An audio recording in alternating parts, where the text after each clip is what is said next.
This is episode number 65 of Pop Culturally Deprived, and today we're going to be talking about Indie Game the Movie. I'm Mandi K. And I'm Matthew Vose. So, we are starting off on documentaries on Pop Culturally Deprived. We talked back in December when we did the Muppet Christmas Carol that, Mandi, you've not really seen any documentaries? Correct. I think, unless I had to watch them for school, I've never seen one. Okay. And I don't think that's that you avoid them, it's just not something you go to? Yeah. I mean, I just am such a fiction person that I prefer to escape into fiction, and so I just tend to avoid nonfiction, generally. Okay. Got it. Unless it's like Shark Week, Discovery Channel, or something like that. So we said that we would do a few documentaries during the year, and we asked people to give us a few suggestions. And we said that I don't think we're going to do like a documentary season, but we said let's do a few during the year and pick out the ones that we wanted to do first. Yeah. So you picked a documentary that you said, this is the one that I'm most interested in seeing. And I went, well, that's good, but let's do it after this Indie Game the Movie, because that's my favourite documentary. Yes, you did. Yes. And I'm the white man, so frankly, we do what I say, you know. It is what it is. No, this is absolutely my favourite documentary. I love a good documentary, and they're a little bit hard to define and a little bit hit and miss, but when it works well, it's something I rave about and always want other people to watch because it's so interesting and rewarding to watch. And this, I think, for me, completely fits the bill. I loved it when I first saw it. I then rushed out and bought it. I've shown it to other people. I've lent it to other people. I've told people to buy it. This is just a wonderful film for me. Well, I'm glad we're getting to talk about something that means so much to you.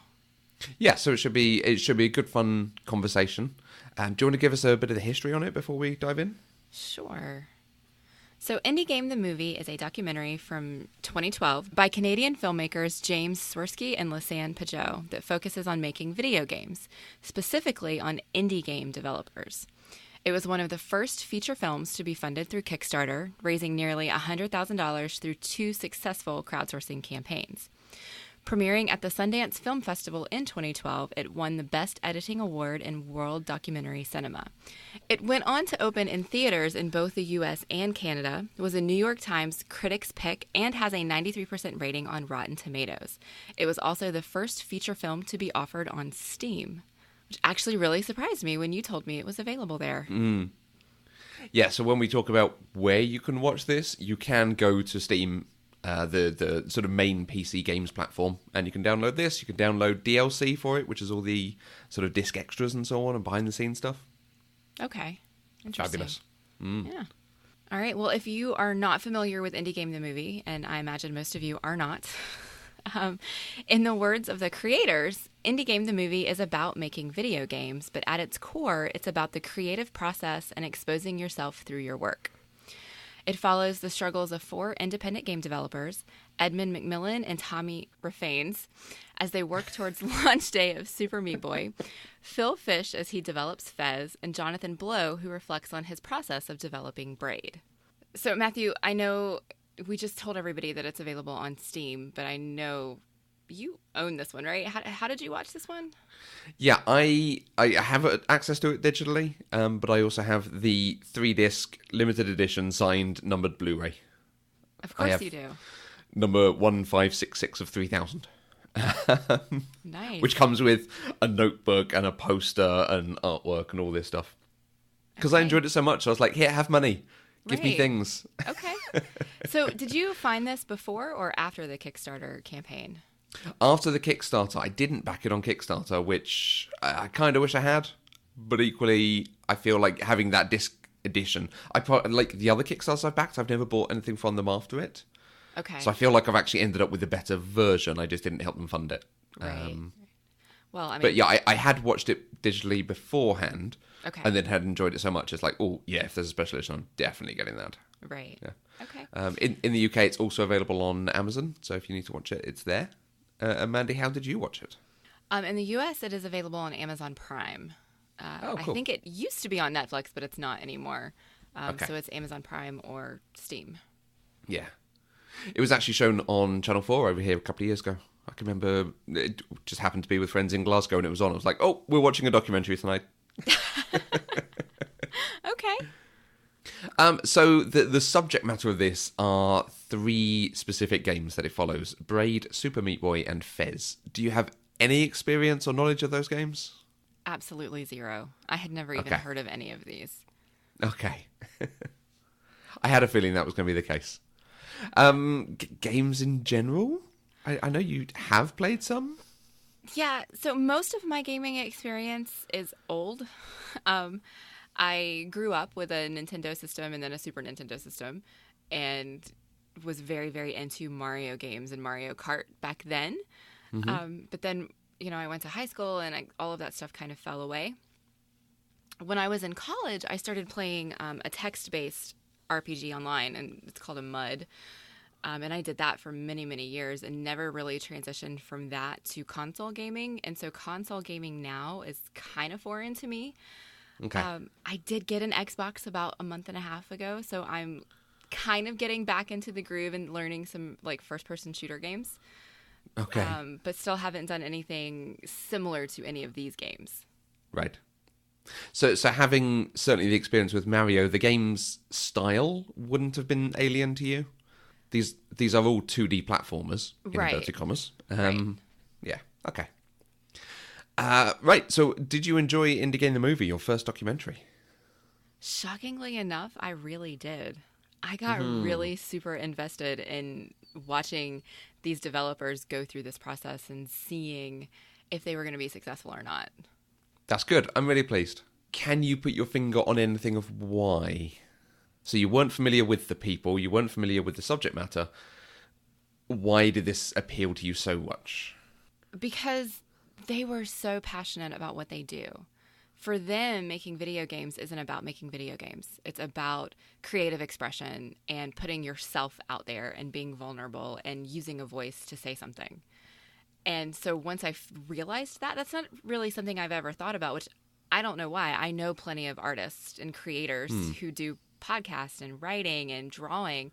So I don't know why I ever thought making video games would be different than that. But in my head, they were. And so once I got to sit down and watch these people explain what they do and why they do it, it just became very familiar to me. And I really wanted to see someone create something, enjoy creating it, and then enjoy sharing it with the world. Does that make sense? Yeah, absolutely. I was going to say, you as a podcaster, as a blogger, as someone who does put content out there, you will get this idea about creativity and wanting to do something that other people engage with. Right. When you think about video games, generally you think about the really big money makers like Halo or Call of Duty or something like that. And so you don't think of those as being creative expression. But then you see these indie developers sit down and talk about, oh God, I think it was Edmund talking about Super Meat Boy, and he was talking about how Meat Boy wasn't just meat, he was a boy without a skin. And then he gets all introspective and he's like, so maybe he's in pain all the time. And you just kind of hear them going really deep down the rabbit hole in how their own feelings are wrapped up in this thing that they're developing. And so it really kind of gave me a new appreciation for something that previously I had thought was just code and graphic design. Right. Nice.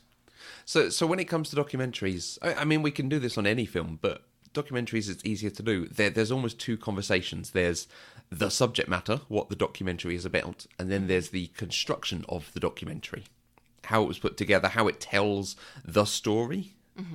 Do you have either of those that you'd want to jump onto first? I mean, we've already been talking about the subject matter, so let's maybe finish that conversation first. Okay. For me, one of the reasons I want to show this to everyone is because, like I say, it's such an intense look at creativity and putting something out there and people who are driven to make something that other people enjoy that might not be to everyone's taste. To the extent that the fact it's about video games is pretty unimportant.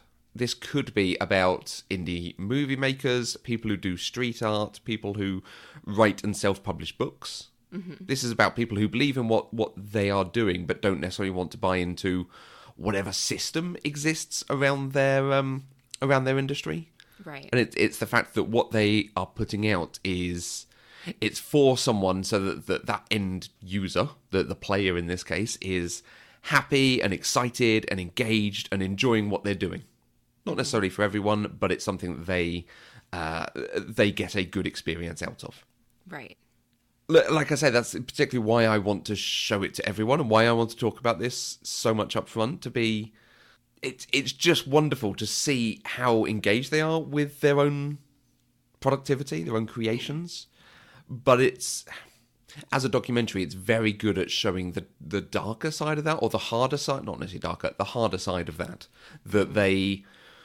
I think they say in this, they are investing themselves in what they're creating, and you can see it writ large on screen about what it's doing to their mental health, to their physical health. The way, even once they've created the thing and released it, it's still like, okay, how many have we sold? What are the reviews like? What are people saying? What are videos saying? Are there any bugs? What are the issues? They're so in their own heads about it that they can't move on. They can't think of anything else.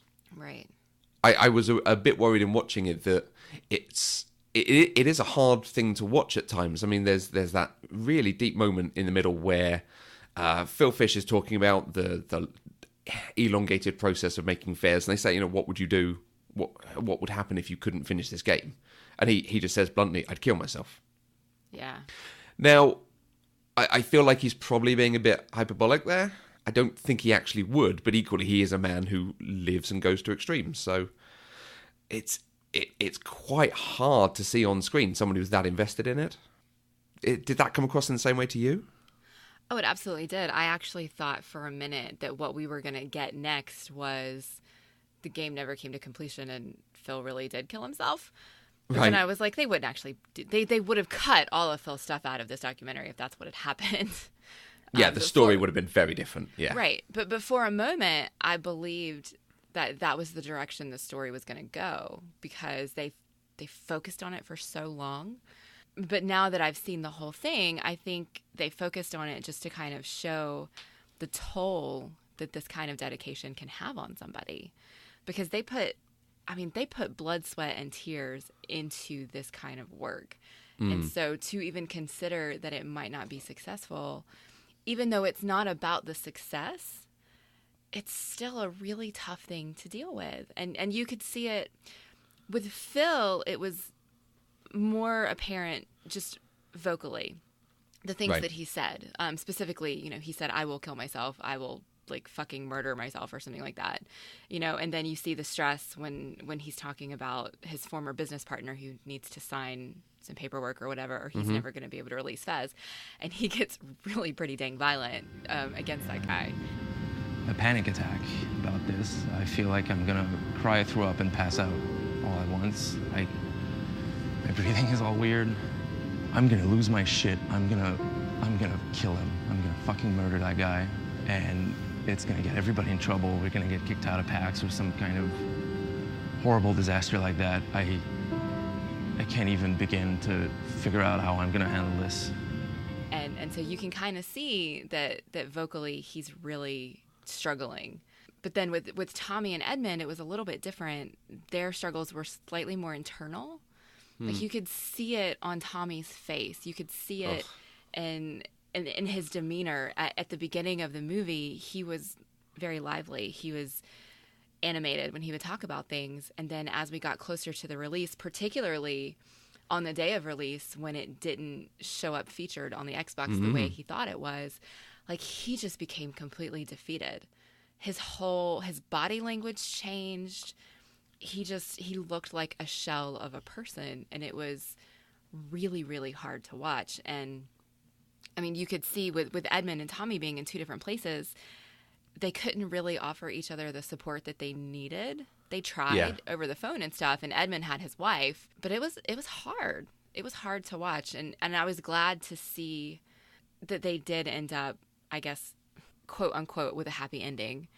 But I'm sure that, success brought on a whole other set of problems that still meant they had to continue dealing with those issues.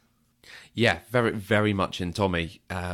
Watching it with my fiance, she she actually engages with Tommy quite strongly in watching the film, in that kind of maternal instinct, because he's so broken on screen. It's like, okay, let's get a hot meal into you, get some sleep, let's get everything a bit back and balanced, because he's just, this is all he's thinking about. He's not sleeping well, he's not sleeping regularly, he's not sleeping enough, he's not eating enough because he's so worried about money, but he needs to finish this thing to get the money to, there is a cycle here of some mental health issues, some element of depression in what he's going through.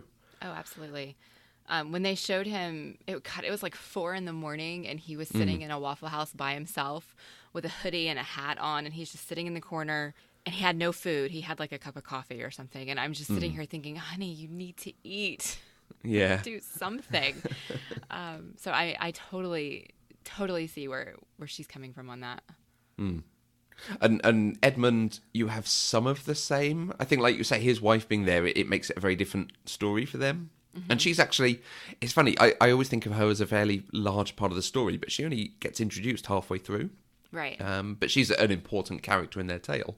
But you can see the support he's getting from her, and his sort of mental state is more going deep into, and I don't know that I have the lexicon to actually describe this appropriately, into his demons, his worries, his angst, both through, everything he's gone through growing up, and then into trying to make this thing and the stress and depression that leads to. Right. He's very good at communicating what he's feeling, which is why I think his experience appeared very differently than Tommy's did, even though they were both going through the same thing, because they're a team, they're working on the same game, and they both have the same fears. Their just approach to it was different. It felt like Edmund had that support system that Tommy didn't. Even though Tommy had his family, we didn't really get to see his family except, gosh, I want to say really only once we saw them. Yeah, once or twice, just at the dinner table, but... Right. So they weren't really a part of his life, but Danielle was very much a part of Edmund's life. And so that was an interesting way to show how these things work. That has nothing to do with video games, but it has to do with life and human nature, and you get to see that very clearly in the way they told the story. And then, like you say, in him being able to talk about this and deal with it, partially because of the people around him, I think it is worth touching on some of the privilege that we see on display in this film. Partially, it's that coming from Edmund, that he is clearly someone who has had troubles, or a troubled youth, in inverted commas. I don't know the details, so speculating on the things he says in the film. But has found a way to put that into his art, his games, the things that he's making, and the drawings that we see him do, and be able to discuss it on camera in quite a very cogent and self-aware way, so that he can get across what he's going through and why he's doing this. He's actually stable enough, sensible enough, I don't know, but to be able to put them in that way. And even Tommy is clearly someone who's quite depressed and is finding it hard, but is able to talk about it and understands what he needs to do, but he also understands he needs to get there, and it's going to be hard to get there. And then on the flip side, you have Jonathan Blow, who, and the film does bring him in as a bit of an elder statesman. He's the one who has released a game. It was incredibly famous, incredibly successful. They do talk about this in the film. Braid was one of the first massive successes for indie games. And because he's come from that success, he's able to sit there and talk about the sort of deeper philosophical elements of making a game like this. There's a whole sequence in the film where he doesn't appear at all, because it's about the crunch time, the demonstrating the game, the releasing the game, and we're not seeing that element from him. Right. But even making this wildly successful and truly wonderful indie game, he sunk like $250,000 into it of his own money. Oh wow! I don't think I realized that. Yeah, he was coming from a position where, although there was a lot on the line, he was able to do that in the first place. He wasn't doing this with free tools and no support and no one else doing the music and the art and so on for him. He was able to get there in. Where on the flip side, you see Phil Fish, who got a grant, lost his partner, and they don't reference this in the film, but when he's at the convention at PAX East, and there's the guy talking to his partner for him, and reporting back what's happening. That's the guy who runs Trapdoor Games that basically bailed out Phil's company so they could finish Fez. Okay, I was a little bit confused about who that guy was, because when they showed him under his name, it said Phil's new partner.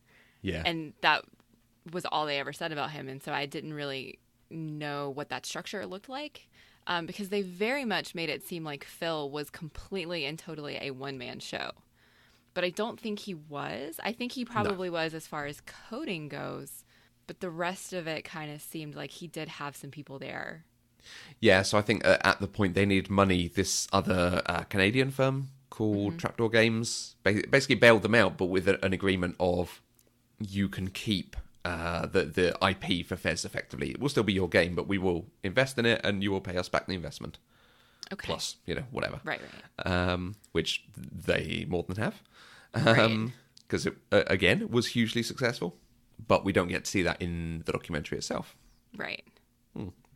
So even there, you're seeing elements of this privilege, that they are able to create this art and do this thing they want to do, but because of the support they've got in the background, because of things they've been through elsewhere that are supporting them into it. The film does not show us someone who's developing a game on Unity for free that lasts for 20 minutes, that comes out and everyone ignores it. Or it's not showing us someone who releases a game and it's hugely bugged and buggy and doesn't work properly, or they never finish it.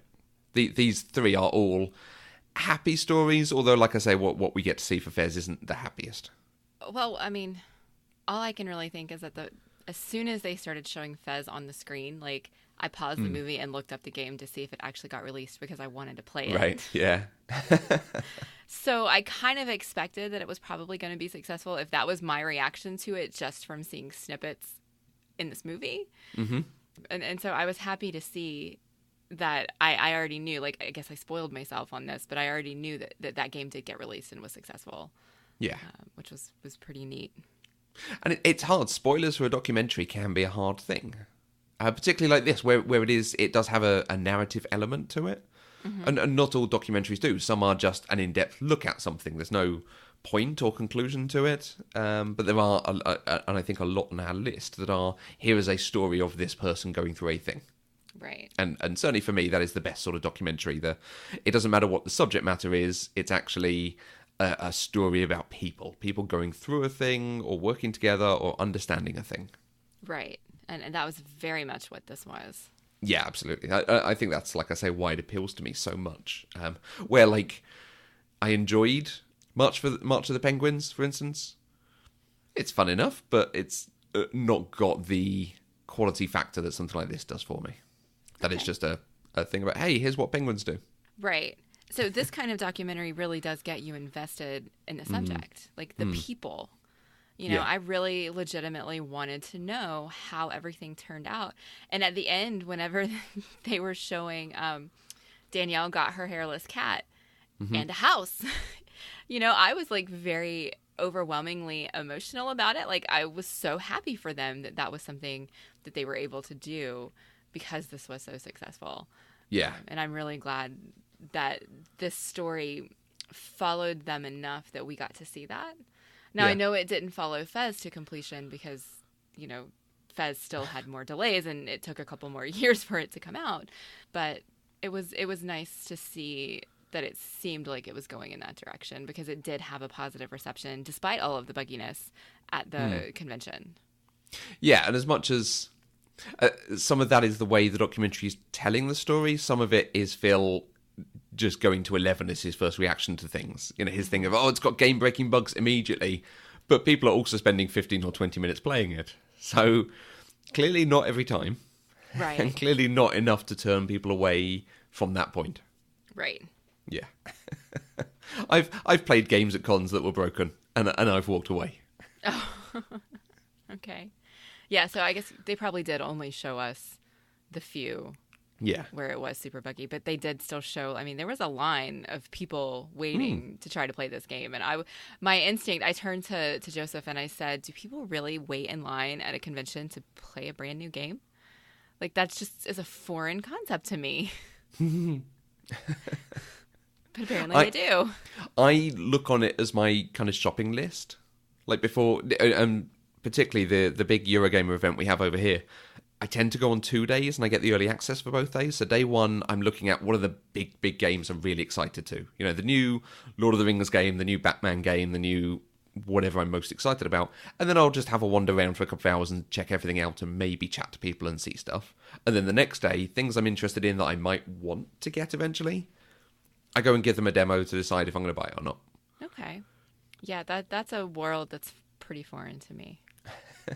It's not hugely different to any other con, just there's more hands-on stuff. Okay. And you can usually chat to the developers, which is always a bit strange. Hey, what do you think of it? Yeah, the 30 seconds I had was quite fun, thanks. Plus, you really need to shower, dude. Oh, yeah. Yeah. So we're talking about the end of these stories. I thought it might be worth having a bit of a discussion of what happened next, because that's the other good thing of these. You can usually go and look up and find out what happened to each thing. And on the Blu-rays that I've got with my copy, it's even got a disc that is effectively what happened next. It's an epilogue for each person. Okay. So, like, Tommy is now living in San Francisco. He's got his own place. He's got 3 cars.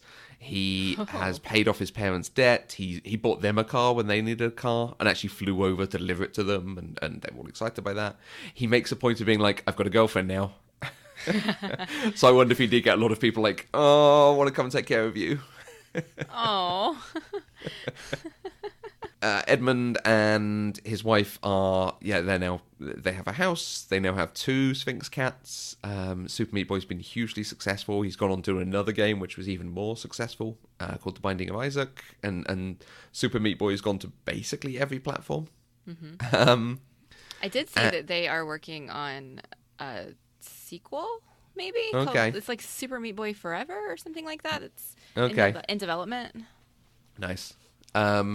And Fez did eventually come out and was very successful. It won the Independent Game Award for Best Game, which is like the top thing you can get as an indie game. It beat Spelunky, which is wrong, frankly. Time will tell. Okay. And it came out. It did very well. Everyone was very excited. It had a number of bugs, so they patched it to fix the bugs. The patch introduced a new bug. Oh no. Which corrupted 1% of users' saves. So people lost some of their games. They took the patch out. They restored the patch without fixing it because it did fix more than it broke.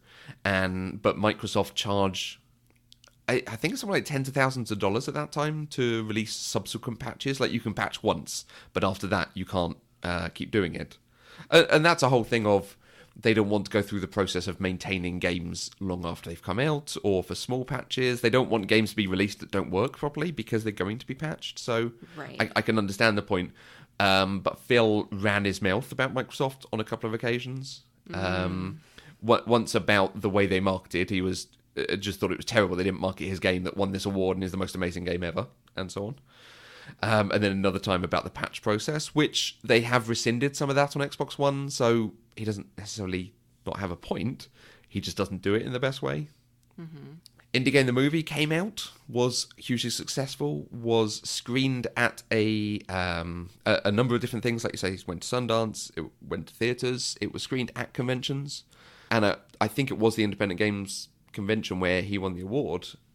They did a huge Q&A. So all the developers, plus the directors, plus people in the film, on stage answering questions. And this very nice Japanese chap gets up to ask a question. He says, he's very proud as someone from Japan that, or as a Japanese developer, that their games are taking so much from the legacy of Super Mario, Super Metroid, Mega Man, and games of that ilk.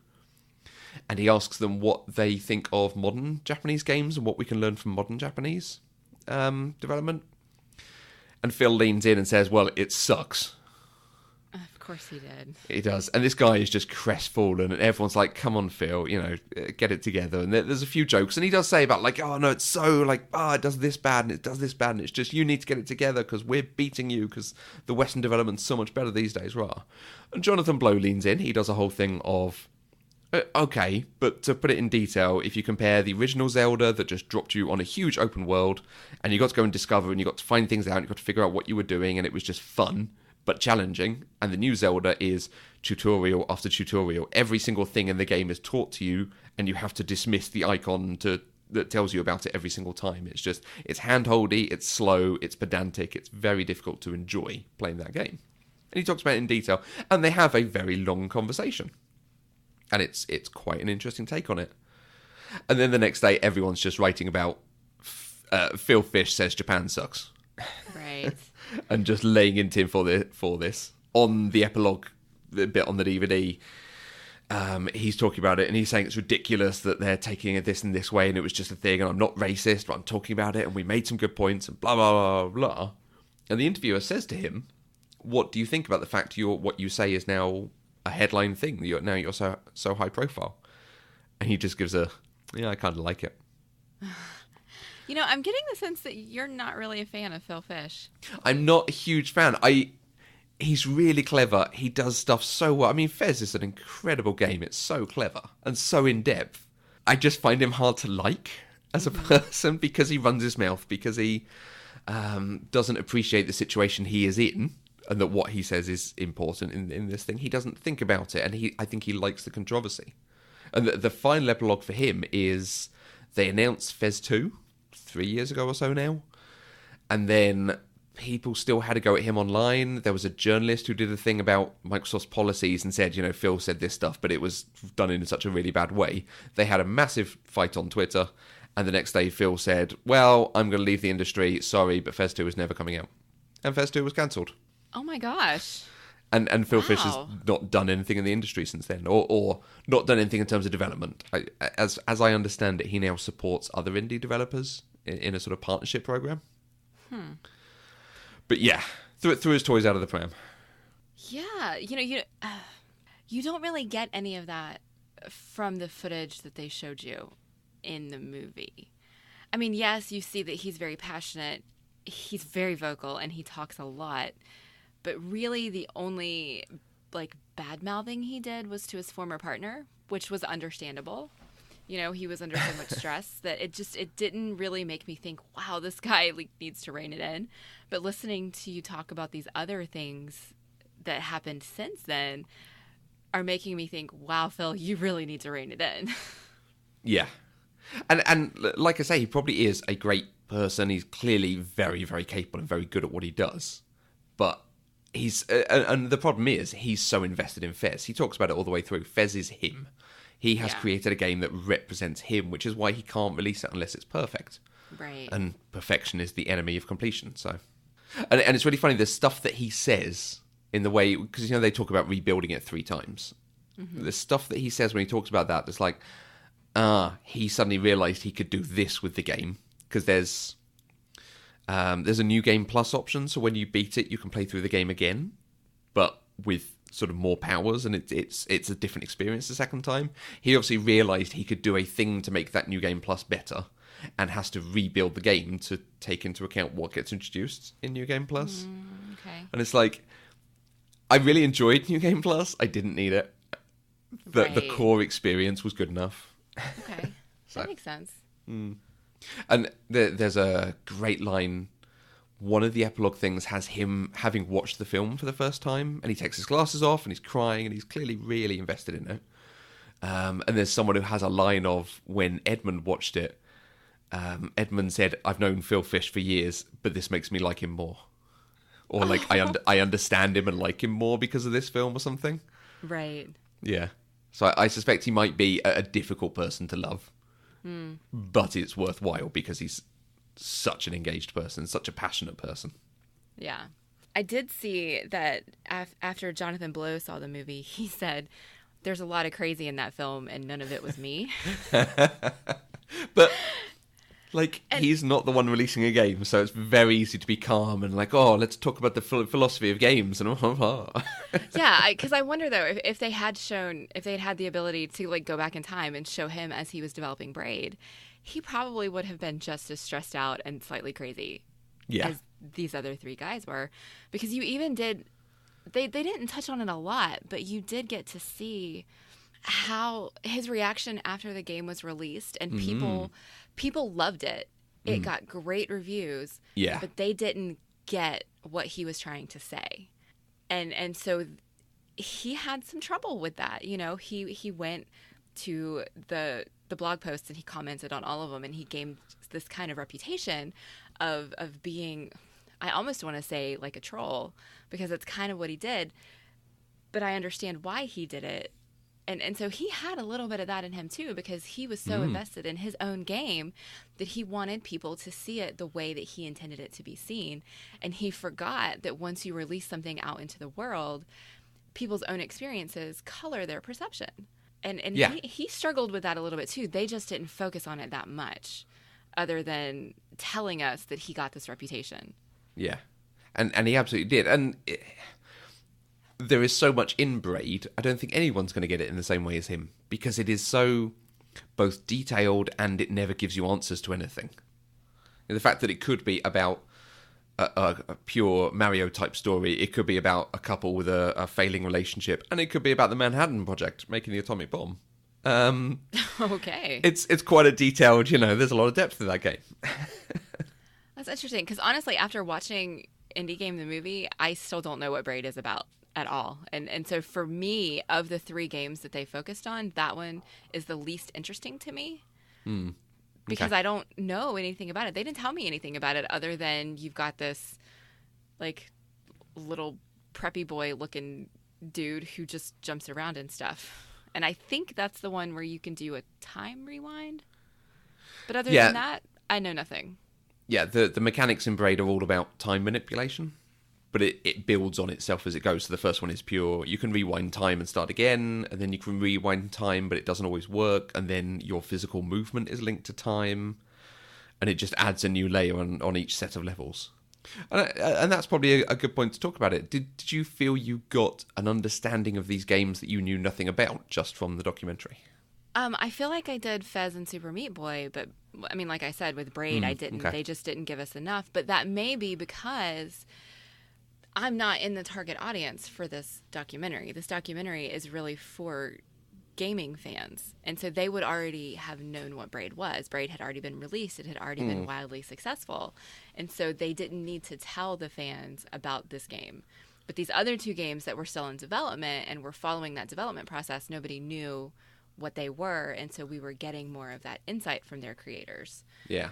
But from somebody who doesn't know anything about games, they didn't give me enough to really understand that game.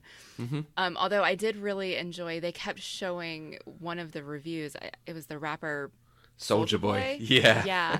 And he was like, man, this game's not about nothing. You just do random stuff. And I'm sitting here thinking, yeah, that's probably how I would feel about it.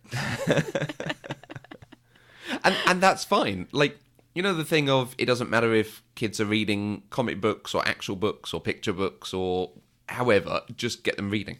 It's a good experience. It's a good thing for expanding your mind. It's almost the same with games. It doesn't matter if someone's playing this game and going, ugh, it's just jumping and rewinding time. Ugh. Like, They're still playing it. Yeah, it's good and engaging. Let people enjoy it however they want to enjoy it. Yeah.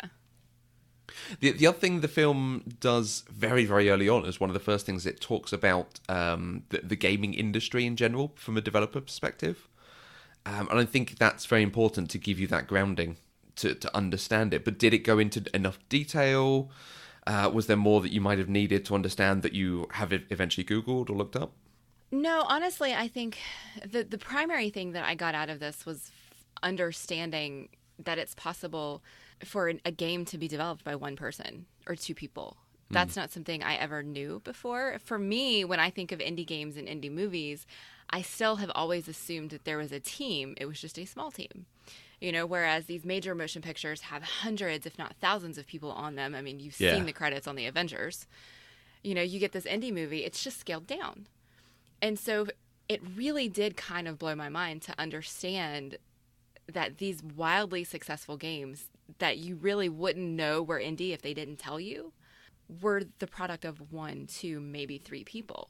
And I think that's one of the 2 main things that I came away from this movie with. Okay. And I don't think I really needed to know any more specifics about the industry other than you've got the big players and you've got the indie players. Got it. That's nice. And that is, again, one of the difficult things for a documentary is how much do you assume your audience knows and how much do you tell them? And how do you give them that? Because that's exposition, but how do you give exposition in what's supposed to be a non-fiction following of people or watching a thing? Right. You can't just have two characters in a lift discussing, hey, so check out that indie game industry. I know nothing about that when you tell me. Oh, well. Well, see, because I think what worked really well in this movie is that they didn't have to tell us because we were experiencing it through the lens of these four people.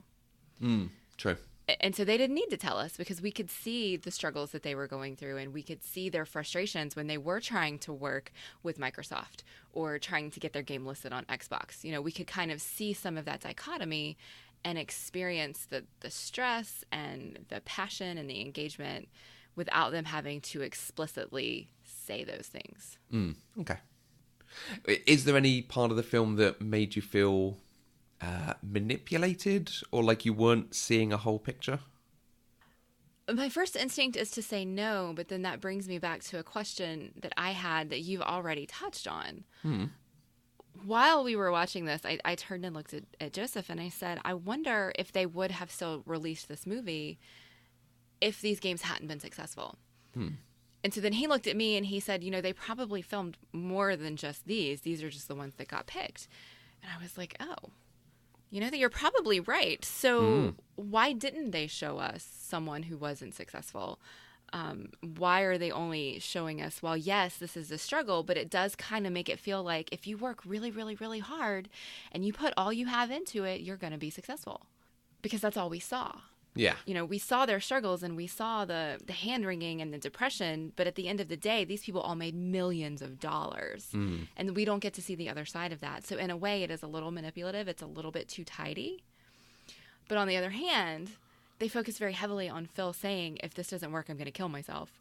And so maybe they didn't want to focus on a lot of people who maybe have felt the same way. I don't know. It felt biased a little bit. Yeah, if there was someone who was just getting stressed and gave up, that doesn't, or probably doesn't make a good element to the film. If it's that it released and tanked and was a bad game, also that would not be enjoyable. And it would almost be hard to put that against Super Meat Boy with Right. okay, so what's the difference? How do we talk about that difference without putting them down, given they're our subjects and that we're supposed to, you know, be rooting for them? So in your special edition, there was lots of extra footage and stuff. Did they show any of the other developers that they didn't include in the final release? Did you get to see any of that? Some of, but it's mostly incidental. I don't think they necessarily followed other developers hugely. Okay. These were the ones that they had good access for. There's some, like there's whole things with the guy who made Splunky, Derek Yu, and a few other people are on there. And then there's games that this film shows, like there's a bit of Antichamber and a bit of Journey. I think there are interviews with those developers, but not necessarily as part of it. And I wonder if they just couldn't get access to other people. It's quite stark that these are the games that came out on Xbox and were Xbox exclusives for a period. And I've not looked, but I would imagine there's at least some sort of thing of Microsoft helping them get that contact and that access, if not helping with the funding. Okay. Okay, interesting. Yeah, I mean, I saw somewhere, I think it was on their website specifically, that they had shot over 300 hours of footage that got narrowed down to just these 2 hours. And so I felt like there had to be more people that they did follow for a while. I just didn't know if it had ever been released, and apparently mostly not. No, I'm not sure I'd want to watch 300 hours of Ed and Phil.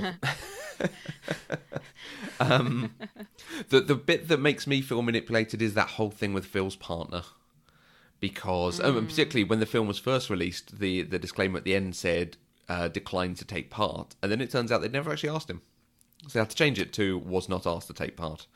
Oh, wow. Okay. And I feel like he's vilified a bit through this.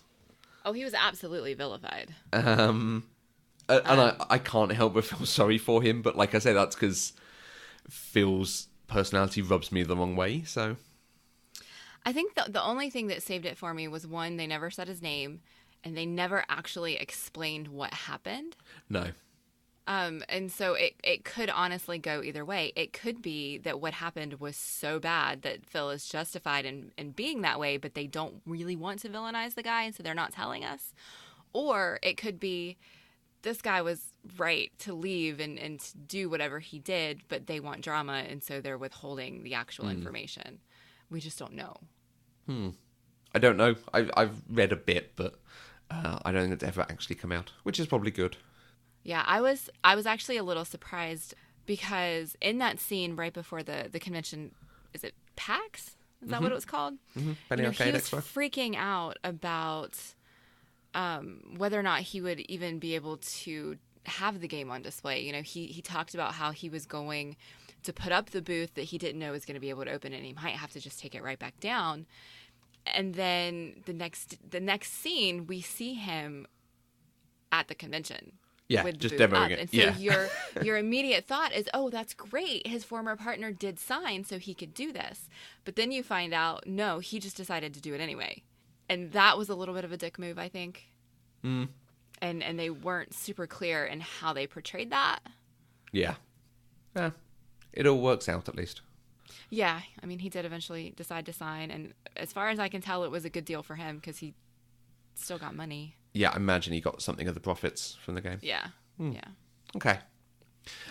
Is there anything that stood out to you watching this? Is there anything that you'd say, and it's really hard to say, like, oh, what are your favourite moments, favourite lines, favourite performances, but is there anything that you would say is your favourite aspect of it, or something that's going to stay with you when you think about other things like this?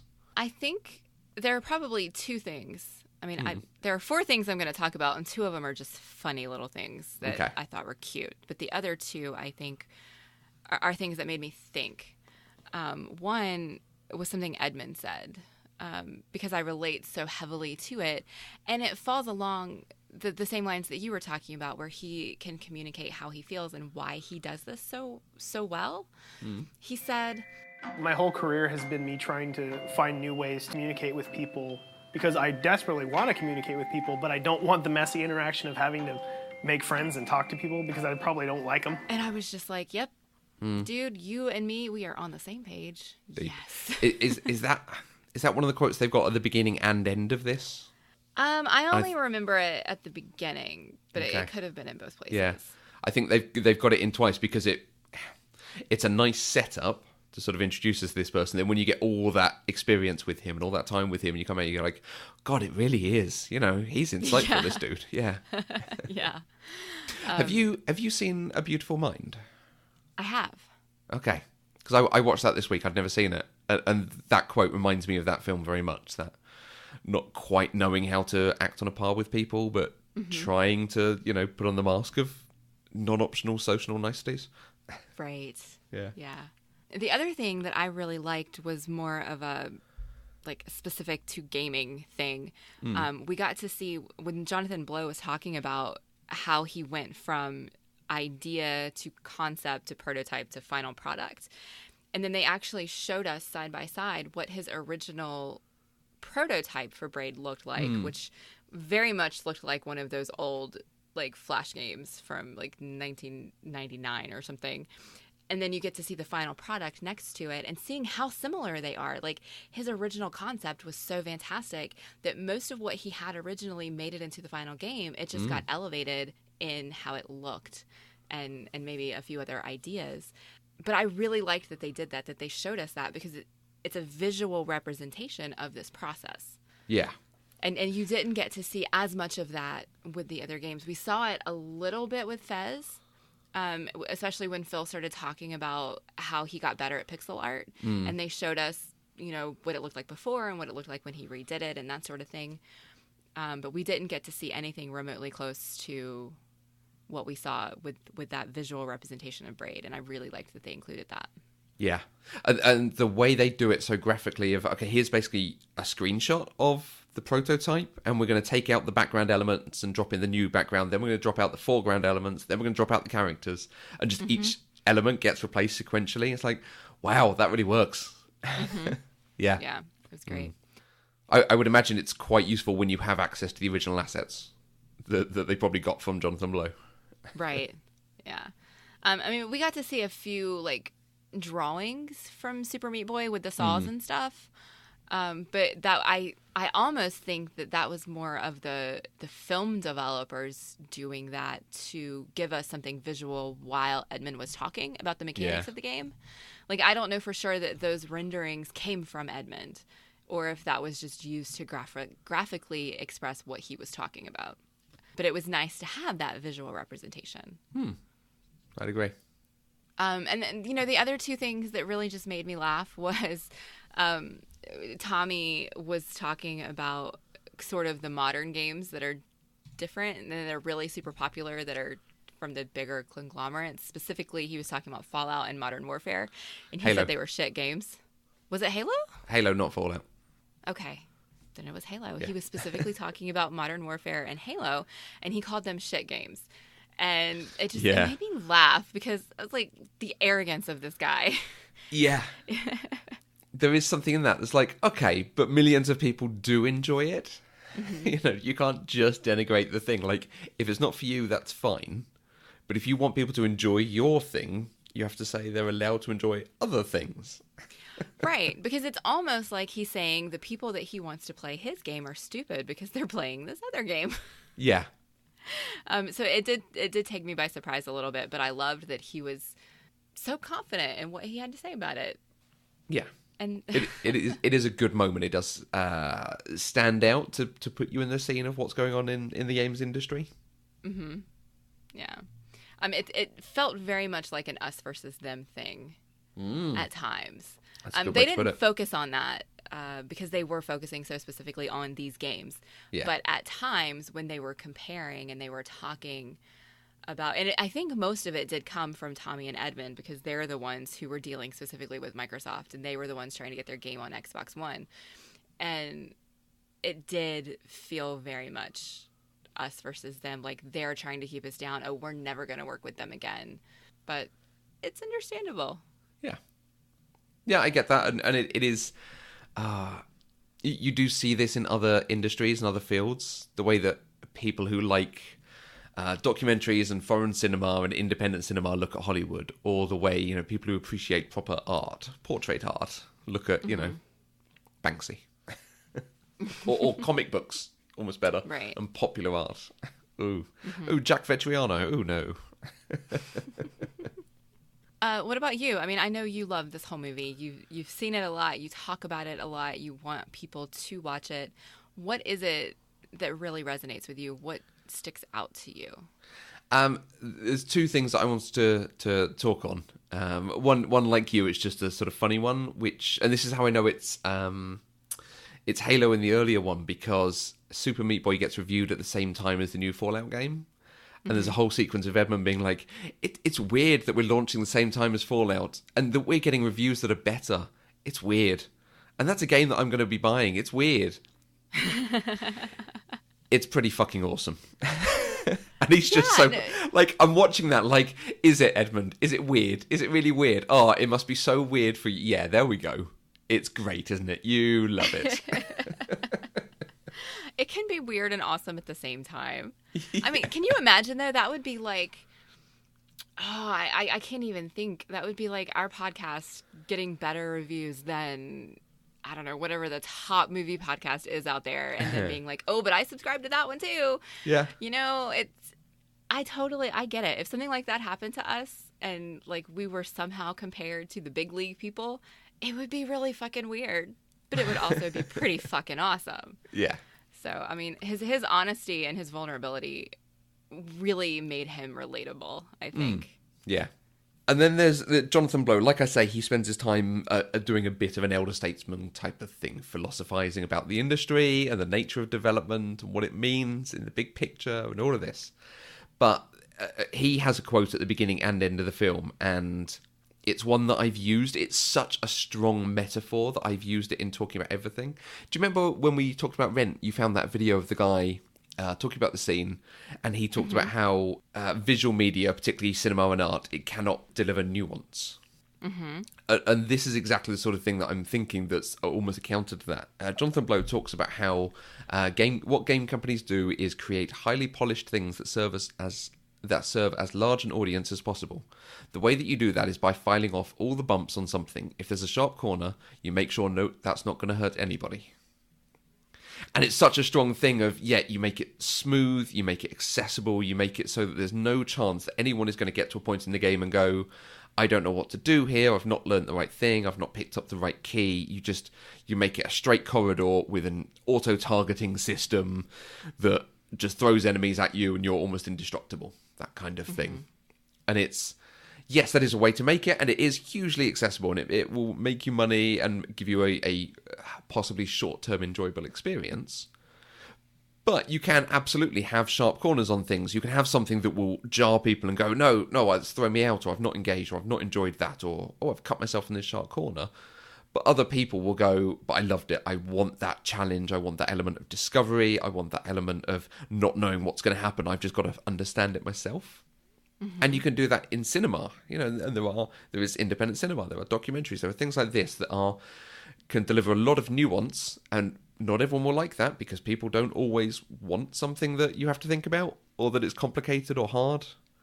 But you can still do it. There are still ways of delivering this, and that's what the indie game scene does, the indie movie scene does. That's part of the point of it, is delivering messages that are not for everyone, but you try to find your audience. Right. I love that metaphor. I have used that so many times in so many ways. It's perfect. Oh, good. I wonder how long he's spent coming up with it. I don't know. I mean, because he had some good things to say. He wasn't on screen that much because they were focusing so much on the development of the other games. But I still remember when he was talking about why he made a game. Yes, it was a game to say something. Braid was intensely personal for him. But he was also making it to speak to the world. He said something like, you have to be vulnerable, and if you don't see a vulnerability in somebody, you're not relating with them on a personal level. And things like that, just seeing how games are so much more than just games to these developers was a really nice insight, I think. Yeah. Just because you forget about that kind of thing when you're just playing a game, because you're playing a game to have fun. You want to beat it. And you don't always think about what went into the making of that game and what the creators were trying to say. And so to have them remind you of that, it was just really nice, and I liked it. And yeah, very much what gets presented to the outside world of games are the Call of Duty games, the FIFA games, the ones that come out every year, Assassin's Creed, things like that. And those are absolutely sanded down, so there are no bumps, there's nothing that's going to be difficult about them, but it's going to be this huge 100-hour experience if you want to sink your time into it. And that's great. There are people who want to do that. There are people who want to play multiplayer, who want that level of engagement. They want to buy one game a year and know it's going to give them 60 hours of content. I'm just completely in this camp where I'm like, if I look up a game and go, it's critically rated and it's a 2 to 5 hour experience, 100% I want to play that game. I want a short, contained experience that I will go away and think about forever. And Braid, Fez to a certain degree, games like Journey and Brothers, yeah, they are some of the best things I have ever played, more so than all the time I've spent with FIFA games, with Halos, with things that I've enjoyed playing, but just didn't have the depth of experience. Okay. Good. I just don't have the experience of games to know. Well, okay, so are there any of these games that you are going to go and seek out now? I am really interested in Fez and Super Meat Boy. Okay. Like, I kind of want to find them and at least try them out just to see. Yes. They looked really cool, and I liked kind of the story behind the game that's motivating it. Like the idea that there's this character who is a 2D character, has always seen the world in 2D, and now suddenly realizes it's 3D and everything rotates. Like, that's amazing. Yeah. Like, I want to play that. I want to see that experience on the screen. Yeah. And it is the way they then turn that into a series of puzzles for several hours, and then some of the other puzzles in the game that are incredibly well crafted. That is a phenomenal experience. That is worth doing.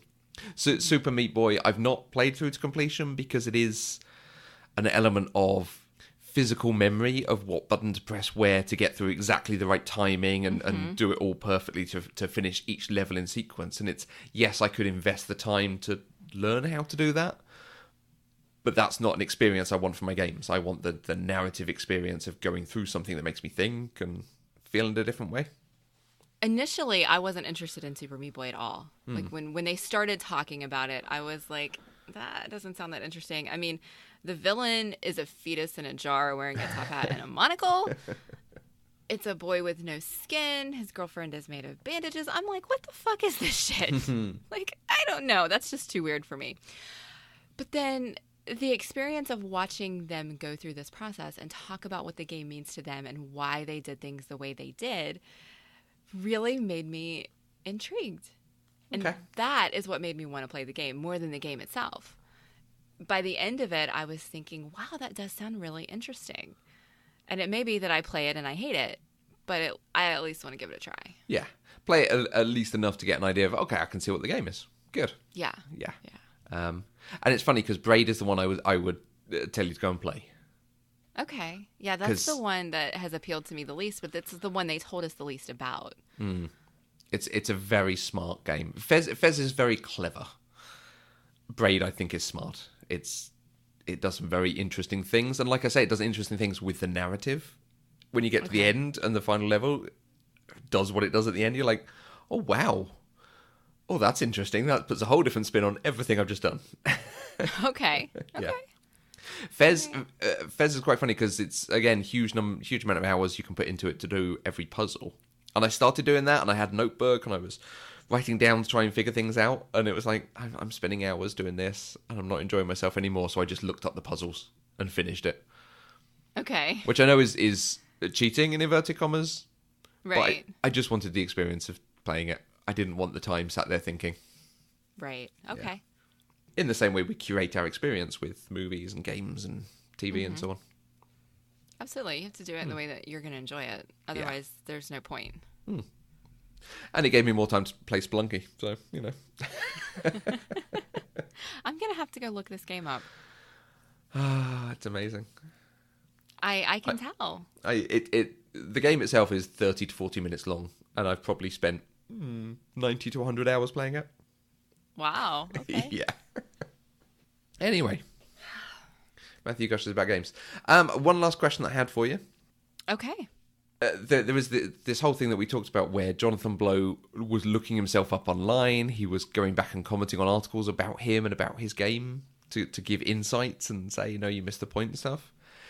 If he ended up listening to this podcast, is there anything you'd want him to have taken away from our discussion of it, your enjoyment of this, of the way we felt about the film? I think the primary thing that I would hope that he got from this conversation is that gaming is very personal on both sides of the fence, both for the people who are creating it and both for the people who are playing the games. And so, we're all humans who have our own experiences and our own perceptions of things. And so we may not see things the same way that the creator did, but that doesn't mean that we don't still enjoy it. And I think that's what's so awesome about games, is that everybody can play the same game and have a different experience. It's like reading a book. They say no two people ever read the same book. I would argue that no two people ever play the same game when it's a game that isn't polished to the nth degree so that everybody can get from start to finish the exact same way. You're still going to have your subjective experience with it. Yes. Yes. Okay, What good. about you? I would want to apologise for not having played his follow-up yet. I'm waiting for it to come out on Switch. Okay. I did buy it on PC, but it didn't run on my PC very well because I've got an all-in-one. Okay. So, I will say that watching this movie and having this conversation with you has made me want to play more games and experience more of this. I mean, I've kind of always wanted to because I've always kind of felt like I'm missing out on something by not. But seeing just how much passion and love is put into these games by the creators, it makes me want to experience them. It's the same reason I like to read or I listen to my favorite podcasts. It's because I enjoy the creators and I want to see what they're doing. And that is making me want to do that with games, particularly indie games more specifically, because now that I can kind of put a face to it and realize, oh, those are actual humans who are doing this. So yeah. Yeah. Well, I mean, we'll see if I actually do, because who has time to play games? But I want to. Yeah, and you can see why this idea of this kind of 2 to 10 hour experience. I'd so much rather play lots of indie games than 100 hours in Final Fantasies, Elder Scrolls, FIFA, Dark Souls, anything like that.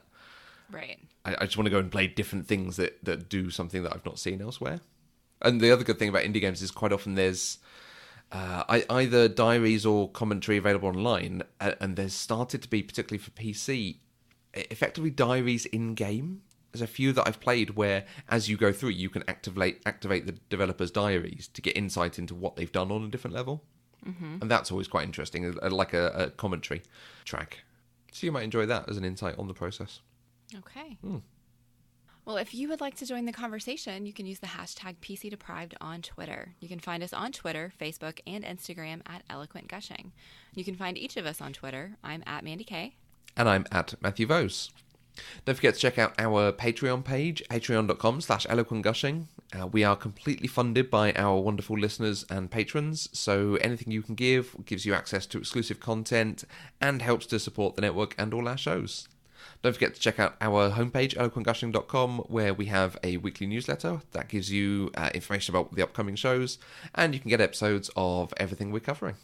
We'll be back next week with another episode of Pop Culturally Deprived, where we'll talk about our next documentary, For the Love of Spock. Until next time, I'm Mandi K. And what's taking so long, Phil? Pop Culturally Deprived is an Eloquent Gushing production. For more information, visit eloquentgushing.com or find us on Twitter at Eloquent Gushing.